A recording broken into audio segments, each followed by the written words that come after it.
Well, welcome to the very first episode of JC Unplugged. I've got my own show here, and That's Joe. I know, dude. I get to talk about anything I want to. So there's gonna be a lot of cars, a lot of pro wrestling. I can talk to anybody I want to, and it's gonna be a lot of Las Vegas personalities. And when they told me I had this show, I knew the first person I wanted to talk to was Carrot Top. Dude, thank you for doing this, Oh, man. that's awesome. Well, thank you for that's awesome to be your first show. If it doesn't go anywhere, you have one in the can. One, I go, yeah. what Well, happened in good. JC Unplugged? They plugged me back in after Carrot Top came on. No, you're great at everything you do, so I'm sure it'll be a success. Yeah, Well, I appreciate it, man. Well, yeah. dude, you just turned 60, man. How does that feel? Does 60 feel 60? Because you don't look 60. No, I don't look. I mean, you're being sweet. I mean, I can change the lighting real quickly, and I could look 60. But no, as you know, I don't feel any different than I did. It's just a number. Which I was on a plane, about a month ago, and the lady says, "Oh my God, something about age," and I said. She goes, it's just a number. And I said, yeah, it is until it's a big number. It's always just a number. And then when it's a big number, like, wow, shit, it's a big number. But no, I don't look 60. I don't feel 60, but it's just another thing. I'm just happy to thank God I made 60. It's an accomplishment. You know what else's accomplishment? 40 years you've been going at it, man. 4 decades, man. That's nuts. Now that's creepier than being 60. 40 years in comedy is pretty cool. Because I remember literally the day one when I went down the stage and I wanted to perform for the college and they were like, what are you going to do? And I said, I don't know. I'm just going to do something. And I did, Joan Rivers jokes and George Carlin's jokes and it was great, but it was most breathtaking experience of my life. Not knowing what I had no stage presence. I had nothing. Well, I did. I guess that's what worked. I said that you had timing and you had stage presence, but scared to death in front of people to do comedy. And so yeah, 40 years later, it's pretty amazing. How did you come upon doing your first prop piece? Was that planned or was that something No, that just came? no. The first prop piece is pretty fun. I had performed at the college, like I was just saying, a few times, and I did so well. I was like the resident comic at the college. And then when I was a courier for a company, I would drive all day long in a truck, and I would listen to Neil Rogers, 610 WIOD, and they would have like 5 o'clock funnies, and they'd have these Seinfeld, Foxworthy, all these people.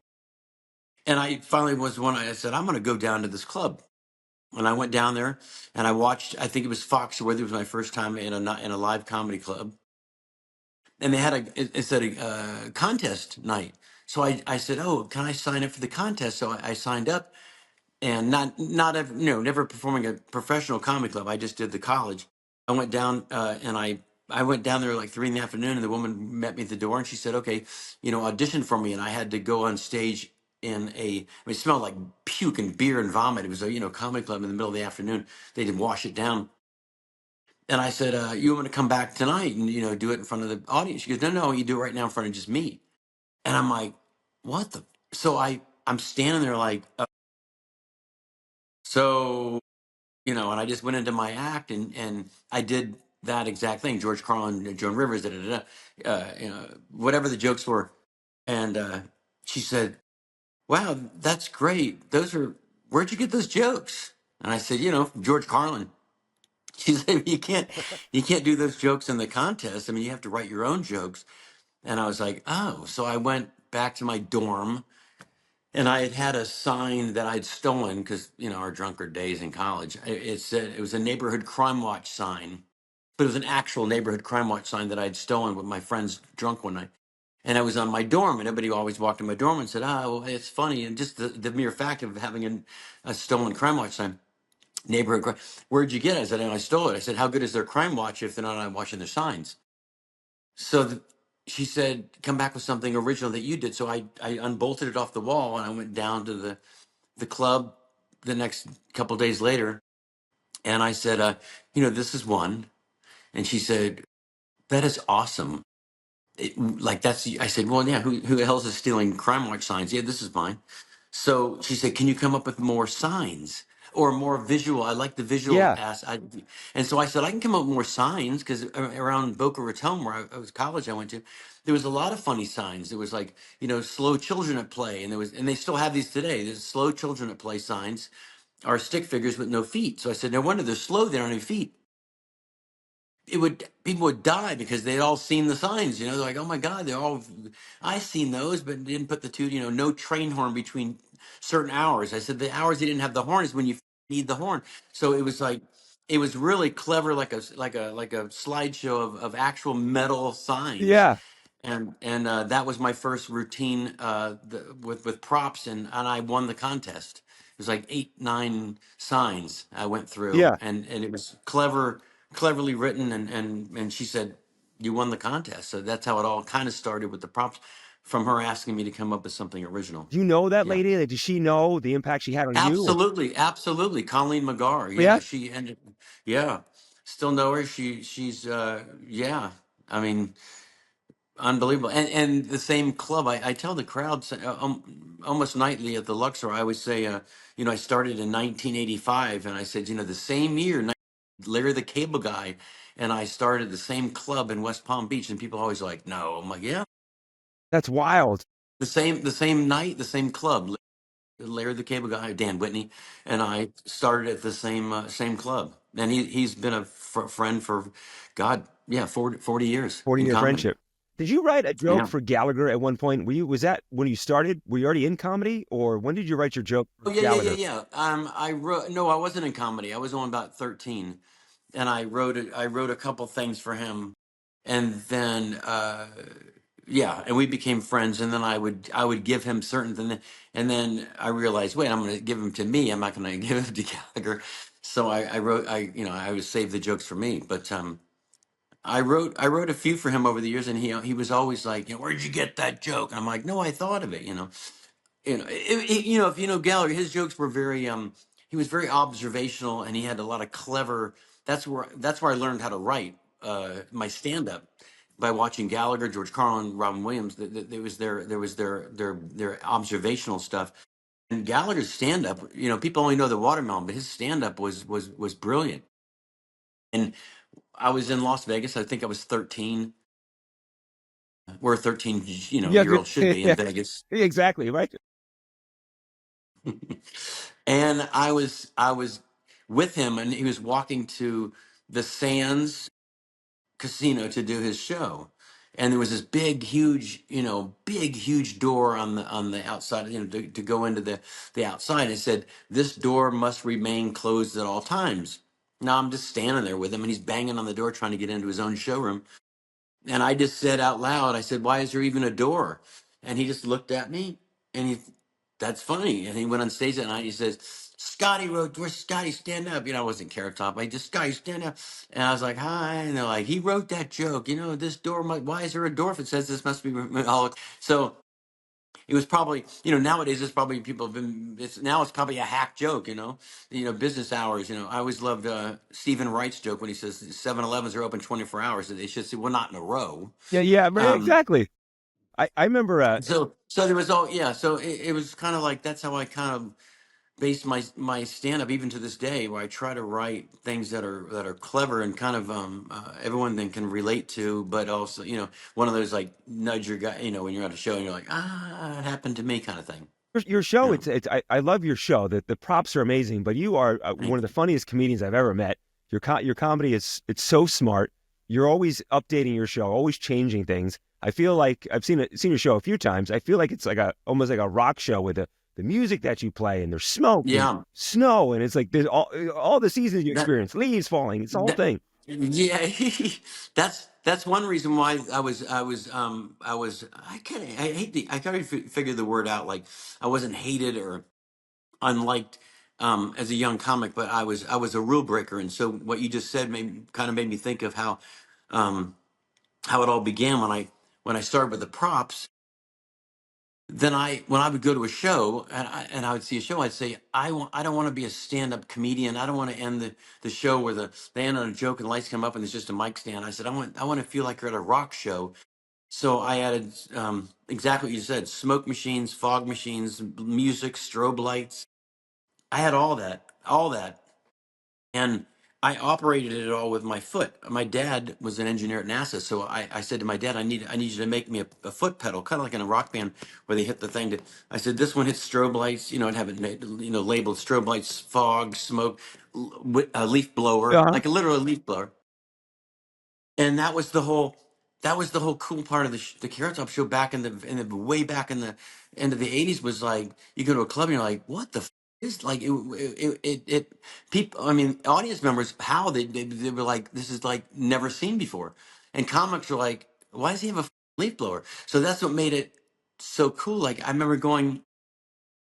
So many clubs were like, "What and what is this?" Like, and I would even have my own music. Like when I went to, let's say, a week in Birmingham, let's say, when I got to the club for that week, I would bring my own music and have them play the walk-in music that I picked out, the Yes. Stones and the Queen and whatever, what I wanted people to listen to prior to the show because it was a vibe, it was the whole show. And they were like, "No, we have walk-in music." I said, "No, I don't want your jazz. I want Stones, Queen, Michael Jackson." I wanted my own vibe from the beginning of the night when they got there, the show, to the end. And when they left, there was confetti and the smoke, and there was you know it was a party, it was a rock party, and that's what I wanted people to leave, was music was jamming. It wasn't a stand, which I love stand up, like nothing more brilliant than a monologist like a George Carlin, but Yeah. I never was a George Carlin. uh and now today in Las Vegas, I mean, literally tonight we have a show. I had a friend that was here last weekend. He said, your show has evolved so much that now there's probably maybe 75% of the show is actually stand up. Hmm. And then So there's 25%. still there's still props, there's still this, there's still all the bells and whistles and the fun and the smoke and the thing. But there's probably about 40 minutes where I don't touch a prop. I just tell a story. And people are kind of like, wow, this is a cool, like, new, like you said, inventive kind of changing of you got to reinvent You yourself and do. and change with the times. I'm six. I sit on stage. And I'm like, now I want to tell this story about growing up at NASA with my dad. Now I want to tell this story about being on a plane where this, or being on, or Joe Rogan, or being, people really want to hear it. Okay, so you mentioned there growing up with your dad working for NASA. Yeah. What was that like growing up in Florida? Your dad works for NASA. Would you go and watch shuttle launches and spaceship launches with your dad? Absolutely. Now, I didn't want to because I was a young kid. I wanted to go play and watch Gilligan's Island and go, ride my bike Uh-huh. with my friends. And my dad's like, "No, you're going to a launch." And so I'm like, "Oh man!" Oh, And darn we it. go, yeah. And my dad, God bless him, if he was alive, because before he died, he'd tell me that. He said, "You would moan." And so my dad, was big shot. He had the main building there, and so he had his office, and then we'd go up on the roof, where not everybody can go. Only astronauts and VIPs that would be able to sit on the roof and watch the launches. And I would be like, "Can I go back to your office and watch the rest of I Dream of Jeannie or whatever it was?" But then as you get older, then you started realizing, oh my God, my dad is like a rock star. Like, you know what I mean? Yeah. I didn't enjoy it as much as I would have probably knowing now, but I still remember towards the end, I got to meet, for the launch, the Bob Crippen and John Young. I mean, I remember standing there, shaking their hands, thinking, I'm meeting like royalty. This is like rock star stuff. And I do remember, I remember all that. And of course, we all remember, my dad worked there from all the way back from, like, oh my God, Mercury, Skylab, and then of course into the shuttle program, Gemini, all that way back in '60s. But when the shuttle had the explosion, that was one of those things everyone knows where they were. And I remember calling we didn't have cell phones. I remember calling my dad at work, and he picked up his office line, and he was like, "Hey," I said, "What's going on?" And he said, "Let me call you back." And it was weird because that's my first true reference to find out what's going on, Yeah. because my dad's working there. And yeah, he trained all those astronauts. He Wow. worked within simulators, and so it was an interesting life growing up and but that's I got like that part of my dad's brain, that little creative part of my brain, probably from my dad. You're But so creative. And I remember too, I remember when the Challenger, I was in school when it happened, and You ever go Yeah. back and watch the speech that Reagan gave? It was that night when I think when he addressed the Yeah. nation. Like, Yeah. politics aside, that was, I mean, Yeah. what a speech! How we just talked about the astronauts and Yeah. the program, and talked about it because Right. the teacher was going up on that one, and so many kids were Right. watching that live, and Right. Sure. what was Right. happening. Yeah. That's what made it more, real for everybody because there was a teacher going up on it, Yeah, a real civilian and a teacher. So all these kids from across the country, the world were watching that. Yeah, but, I was telling a friend just last night about this. Is pretty funny because he said something about I Dream of Jeannie, and I said, "Oh my God!" So when my dad worked there, I remember my dad's house. He'd had pictures in his house of like astronauts and presidents and all this stuff. And so I would be like, "No, that's you with Kennedy. Wow, that's you with, um, every all the presidents." And there was one with Larry Hagman, and there was one with Jeannie. And I remember literally saying to my dad, like, "Oh my God!" So I brought school and tell or show and tell at school. I brought some of the pictures in. They say talk about your family. yeah, And I said, my dad works at NAS, and said, "This is my dad with the president, and this is my dad with the guy from Dallas or whatever it was. It wasn't Dallas then; he was, Larry Hagman." yeah. And then I said, "This is Jeannie." And at the end of the show, everyone would ask me like, "Oh my God, how many times did your dad like see Jeannie at work?" And I would go home and ask my dad, like, "Did you see Jeannie today?" And one day my dad would just finally, like, at dinner, kind of snaps. He said, "It's filmed in Hollywood. I don't see Jeannie." Like, we don't know, right? We're just like, he works with Jeannie, he sees her at the Space Center. Yeah. Yeah. It's not real, son. Now that I'm in I know how it works. You know the Not, magic of it. nothing's real. Yeah. I was talking to my brother about you, and he's a big fan of yours. And I remember like seeing you. I feel like Comedy Central and stuff, maybe in the early '90s. I'd just seen you on TV, and then when I moved to Las Vegas to go to school in '95, you performed at UNLV on campus. So I got to see you in person. No. But did you? But I remember seeing you like on Leno Tonight Show. No. Did you ever? Yeah. Did you do Carson, or your first foray was Leno? I did the first Leno was like a week after Carson Oh, it left. was. Yeah. And it's weird you ask these questions that I feel like I just was telling people just this week. I had auditioned for Jim McCauley, who ran the Tonight Show, and he ran he booked all the comics. And Jim loved me. I mean, he's just God Almighty, and it was right, the height of my. So he said, "We're doing these auditions at the Improv," or he was doing audition for the Improv. Yeah, evening Improv for these comics, and I had happened to be there doing a set, and I see him in the hallway, and I said, "Oh my God," He said, "I'm here." He was getting ready to leave. He said, "I just came to see, Jim Brewer or whoever it was." I said, "Well, you're here. Can you watch my set?" And I went up and I had the best set I've ever had in front of any time at the Improv. I mean, it was an odd room for me, but I did good. Hollywood, da, da, da, and I killed. And I came off, and everything's in the hallway. Buzz, I get your shit out of the hallway, and I'm putting all my stuff away. And Jim said, "Okay." I said, "That was a good set." He said, "That was the best set I've seen all night." So it's all jazz, right? I'm like, I'm going to be on the Tonight Show. Yeah. They call. I saw him. I called his office and I said to him, "What'd you think? And what's the chances?" And he said, "I'm going to be brutally honest with you." He says, "You will never be on the Tonight Show." And I was like, "Oh, is my set bad?" And he said, "No, Johnny really doesn't like variety." And I was like, "But the Tonight Show is nothing but variety." Right. Right? Yeah. Forget the monologue, the whole hatchet, everything the Karnak, the hatchet throwing, everything that's ever was on the Tonight Show was variety. That and television. That's why I've been lucky to do so well, because my stuff's visual. It's made for television. I mean, me on radio, okay, but me on television, people are they're looking at the stuff, they're looking at the stuff. So he was just honest, and I was like, well, that's kind of bums me out because you couldn't have had a better, and it was perfect. The stuff that I was going to do would have been, perfectly. It was just great. Anyway, so Carson stepped down, and a week later, I was on, and I remember Jay. I've known him I just saw him last week. I've known him for, well, all those years, almost all these years in comedy, and he would put me on if I had a set every week, he'd put me on. Yeah. But Jay was and I just remember standing there. It's the same studio because he just left. The same studio, the same star, gold star, the same thing, the same everything. Nothing had changed. Jay took it over, and it was like, Freddie DeCorvett was still the producer. I mean, you're still doing. It was the Tonight Show, but it was without Johnny. And then I got done, and I remember.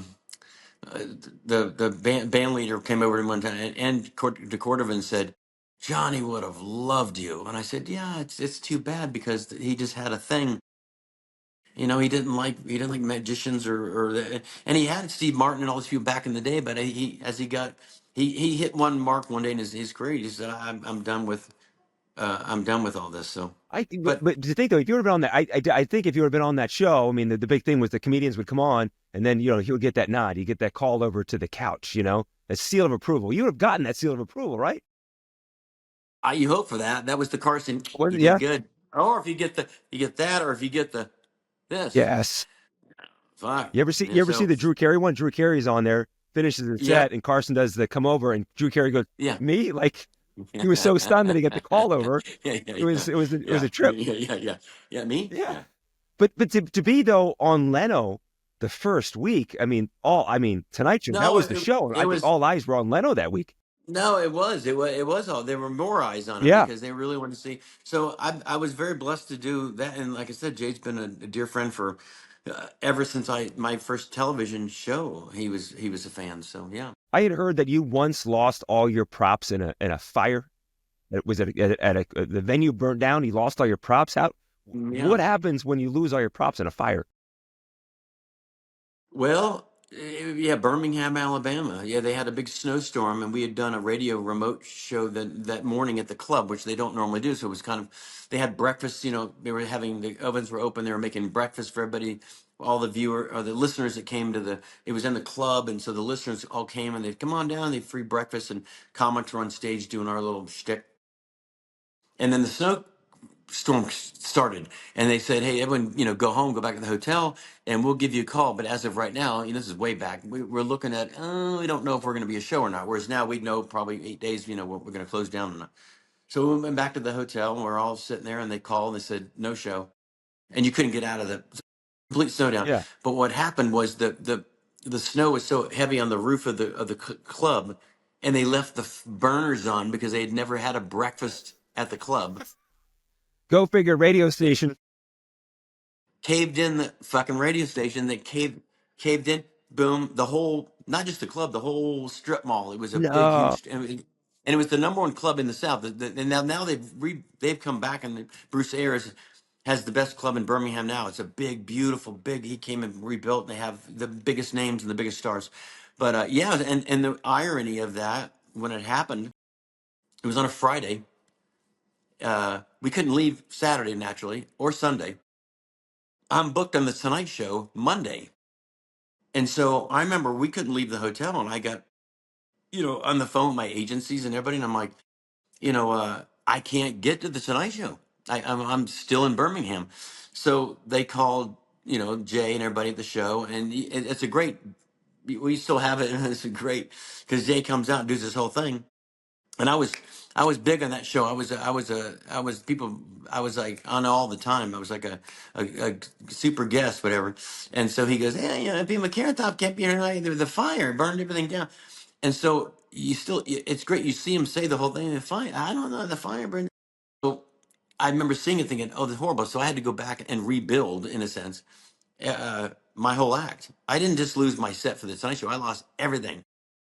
So I had to re-steal a Crime Watch sign, that kind of stuff. Hey, you get the Crime Watch. You get the Train Horn one. Still get the 7-Eleven sign. Yeah, no, seriously, it was like a scavenger hunt. Yeah, go get it and a tennis racket. We need this tonight. And so, and all these comics in Charlotte came to my aid, and literally all the people that I thought hated me and Carrot Top, they all came and went on a scavenger hunt around the city, and we all came back. And in my garage until 3 o'clock in the morning, we rebuilt my entire act. Yeah. And then I went back on the Tonight Show the following week, and I came out with like smoke detectors in the lids and my trunks, and the whole nine Why yards. do I feel like I remember that? Yeah, it was. Well, they did a thing on MTV about it. There was a Comedy Central did a special. Yeah, it was crazy. Yeah. And It was crazy.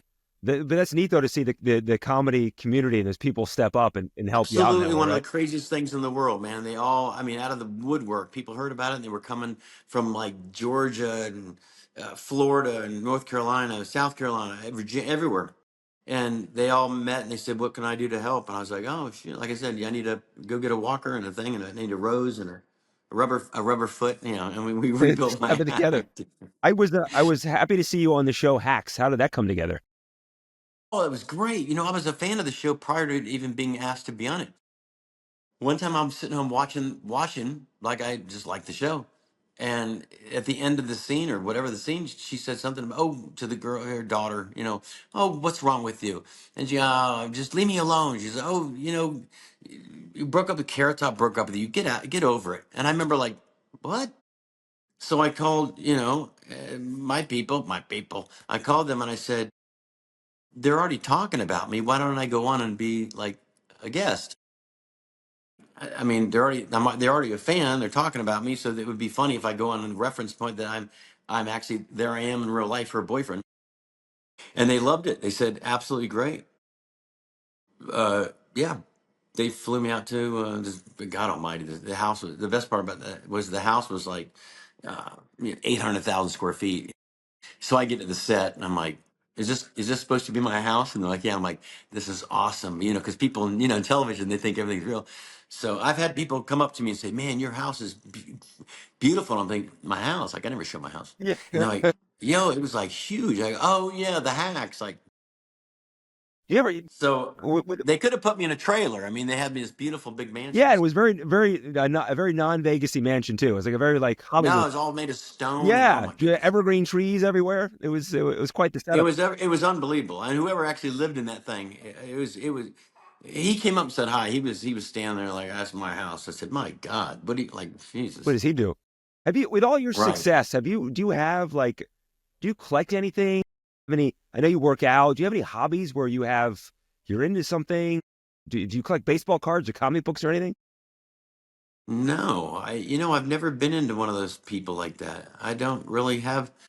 No, I don't golf. I don't hike. I don't collect cars. Because I was just with Jay the other day, and I said, "Why don't you put me in the car?" He goes, "Well, what kind of car do you have?" I said, "I have one car." "Well, let me in." So yeah, I no, I've never no, I never did do like baseball cards or things. I have a lot of vintage. I don't really, yeah, I like you yeah. saying that with the Channel 8 News Now right in the background. This is, Oh yeah, sorry, oh, sorry. it's all good.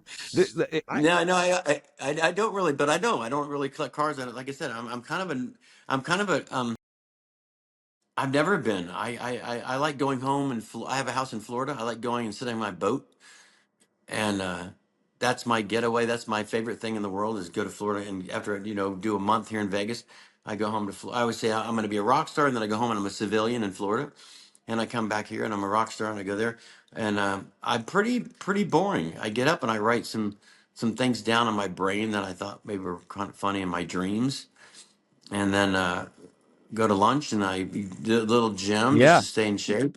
And then I go to the show, and then it's Groundhog Day, and I go home and I watch little bit of news, a little bit of sports, and then it's on again. the story I always tell about you, and I think it says a lot about you, is a story that of you and my mother, and just Ah, in New Hope, Pennsylvania, where my yes, family is, and my mom, she called me so excited, and she's like, "You'll never believe who I met." And this is New Hope, small little artsy town, about 45 minutes small north town. of Philly, and my mom's like, "I saw a Carrot Top." I'm like, "What?" And she's like, "Yes." And I got out and I gave him a big hug. My parents are driving me through town. They see you shopping, walking around. My mom jumps out of the car, comes up, gives you a huge hug. You give her a hug back, and you were just like the nicest person to my mom in the most Oh random city in yeah, America. it was the most random city in the. I mean, it's a literally 5 blocks Yeah, long. And what made the city, and you know, this eccentric and crazy and fun is like it was like bikers, like biker bars, gay bars. Everything. I mean, I remember walking. I'm like, there's like pride flags and there's biker like Harley Davidson thing, USA, and a pottery thing and a ice cream store. And I'm like, what? I love this town. And then your parents came up and said, our son is JC. I said, oh my God, I love JC. We've been friends forever. Yeah, And yeah, they were so sweet. But it was the smallest, randomest town in the world, and yeah, very cool little place. there's a great theater there, the Bucks County Playhouse. You should go play it. Oh It's like a yeah, 200 or 200 seat I theater, I should think. I You would should crush play. it there. You can Yeah, stay with we my should. parents too. Stay in my bedroom. There you go. Perfect. Yeah. When you're Your parents will book. Your parents can book it. yeah, do they see this? You'll be there next month, Carrot Top in New Hope, Pennsylvania. When you do go on the road, it's a full on like a rock show, right? Because you're bringing all the Oh props and yeah. stuff with you. Yeah, we bring Motley Crue with me. Yeah, Yeah, we right. bring everything. Yeah, no, we bring the whole show. We bring the pyro and the well. We used to have pyro back in the day, but we bring all the bells and whistles. Yeah, I always want to have the big show when we come to town. Um, we go by a tour bus just like rock bands do, and we tour into town and pull into New Hope and get a yeah. We the road's fun. We don't get to do a lot of it. We used to because the Luxor show kind of it consumes a lot of the time. I mean, I do 240 weeks or 240 shows a week there, so 40 weeks a year there. And then prior to So Luxor, it was you were at Bally's before, or no, MGM before that, and then you started at Bally's here in Vegas. I started at Bally's just for one like 6 months, and then I went to MGM for 10 years, and then we've been at the Luxor 19. So yeah, That's incredible. Um, it is incredible. Yes. I heard a story. Uh, You met Michael Keaton, and Michael Keaton didn't know who you were. Can you can you finish this story? Because I heard you once tell this story a couple years ago, and I thought it was just I don't know if you're just BSing us or if it is true. no, It's no, absolutely brilliant. no, no. It's real, and it happened right here in Las We did. Vegas. Okay, okay. Everyone gather around. This is good. So no, it's great. So I went to see U2, and that's when they were playing the stadium out in uh, with the old stadium, Fanboy, yeah. Mm? Stanboy Yep. Stadium. So we went out to the stadium, and this is, I mean, I mean, my goodness, whenever they played, I'd have to look it up. And then Oh, I think early it's Sam Boyd. 2000s, I think it was well, it depends. It could have been 99 or '06. I think '06 it they was were. 99 or something. Yeah. But I was right in my height. I was at the MGM, and I had my AT&T commercials out. I mean, I was pretty recognizable. I mean, especially in a lineup. And so they put, this, I walk in the stadium, and now everyone is like, Carrot Top, like if you walk in the certain way, they all did see me, and I'm local hero, so they were like Carrot Top, and I'm like, oh, literally, like Trump coming to UFC fight. I'm like, thank you so much, and they bring me in the middle of the arena where the VIP thing, and I said, literally, it's roped off with about 200, I don't know, 50 people, Huh? 75 people. Now, so it's the size of a boxing ring, right? They put us in the middle of and everyone can see everybody, and they're all just hoarding the. So it was Michael Keaton, the guy from REM, Michael Right. Stipe, Yeah. Okay. Winona Ryder. I mean, I can remember all the stars that were there. Sigourney Weaver, and me. I'm just standing there, and I'm surrounded by all these A-list actors, and I'm like, what am I doing here? No, no, no, you're in the VIP section, and so I'm just standing there, and everybody's going nuts. And Michael Keaton is standing right here. And so, I mean, this is Michael Keaton, right? This is this. So I'm just standing there, and people are like, "Oh, hey, you sign the thing." And before we had cell phones, you sign this or whatever. And I'm like, "Yeah, how are you?" Everybody's going nuts. And Michael Keaton says, he just looks over at me. He says, "Who the fuck are you?" And I turned as fast as it would happen. I just turned and I grabbed his shirt, and I said, "I'm Batman." And it wasn't funny. Was it brilliant? It's brilliant. Not to him, it wasn't funny. It was right out of the movie. He's like, "Who the fuck are you?" And I said, "I'm Batman." And Michael Stipe from REM behind me was losing his, and just losing it. And he came up like 5 times. Do you know him? I said, no, that was so fun. I said, yeah, I don't think he's my friend anymore. He was so just offended and mad at whatever he didn't know who I was, but it was a brilliant moment, for a comic, the improv, just to grab him, I'm Batman. Jesus. So I kind of do a bit in my show. I do a bit in my show about that. Well, I used to tell the whole show, I mean, the whole crowd, that exact story, and then I just embellished it into a different story. But there's still a line in my show where I'm 'Cause maybe that's where I heard in your shows. I heard the story before because I think it's Yeah, yeah, brilliant. yeah. That's where it happened. That's where it You happened. mentioned AT&T, those commercials. Yeah, So many commercials. Was it late '90s, early 2000s? This ran. yeah. Did you write all those, or you just sort of? I wrote every one of them. Yeah. How was that? Well, you saw them, right? Yeah, no, they were No. great. It was on all the time. No, if you go back and look at them, they were really well done. And what would happen when they got me on the set and they would say, "Here's the script," and literally the script would say, you know, da, da, da, da. And then it would say the opening scene, you know, the usual dialed in the center with 1-800-CALAT, and then it would say Carrot Top ad lib, and then dialed in the center, right? So I'm like, what the? So I'd get there and I'm like, oh, so I'm like, what is the scene? Yeah, we're playing hockey. I said, okay.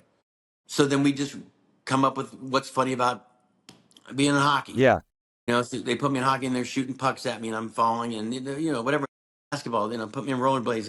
Whatever the scene was, we would just come up with something that would make it, you know, funny. Yeah, they were great though. I mean, we did. God Almighty, I remember back in the day, we must have done hundreds of them. And I used to say to people, I said, "Your commercials are annoying." I said, "Yeah, but at least we do new ones, new annoying ones each week." right. Like they were annoying, but there's a lot of them, so they wouldn't keep hounding the same stupid one to be like, "Oh, you think that was stupid? We got 10 more coming." So it was fun, and it was a collect call commercial. Like my audience is prisoners, you know, Yeah, would your who audience makes a would collect. your audience today know what collect calling is? Do you think? No, I don't think they would. No, I mean, my audience would, because my audience has grown with me. A Yeah, lot of people in my yeah, like audience, yeah. you know, grew up with me. But the young people that come to the shows now, they would know. If I showed, actually, I should do that. I said, "Oh, where are my young people?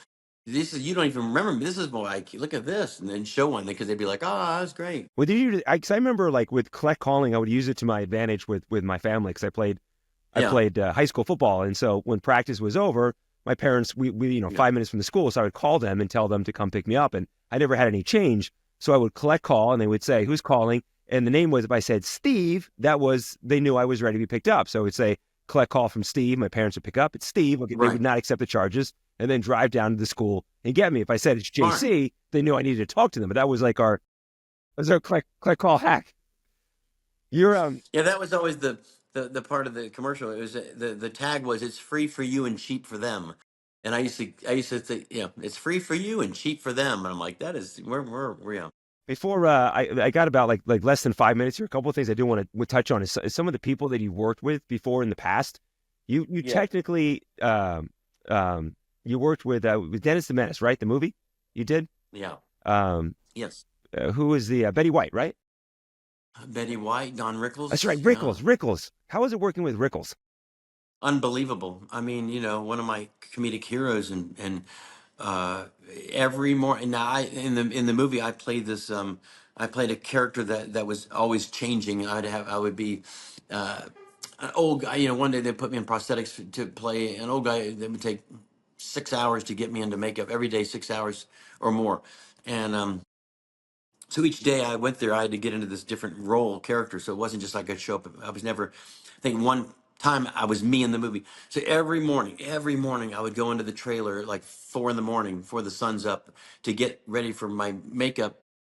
And Betty White would come in around 6, and then would come in, and then right around, he's the star. You know, Don would come in around 8, and I already be almost halfway through my prosthetics, and he would always say the same thing every morning. He said the same thing. He'd walk in the trailer and says, "You still in this?" I said, "Yeah, I'm still in the movie." Yeah, and we became really, really good friends. Just a remarkably funny, talented guy, sweet as could be. We had we went to a dinner one night. I was with my agent of all things, and my agent says, "Oh my God, there's Don Rickles. You should go say hi." And I said, "Well, you should go say hi." He says, "No, I'm the agent. You're Carrot Top. You're the one that go." Yeah, I walk up, they'll throw me out of the place. So I said, "Well, first, you know, I've known Don." So I said, "Oh, I don't want to buy." He had like 15 people at his Yeah. table holding court, you know, and I'm like, "Ah." So I kind of came up behind him and I said, "Don, I don't want to bother you, but it's Scott, it's Carrot Top." And he turned and he says, little first he said, "Well, thank God you told me it was you. Like I wouldn't see you coming from miles away, right?" So he's already ripping on me. I said, "Oh, I didn't want to. I didn't want to like surprise attack you."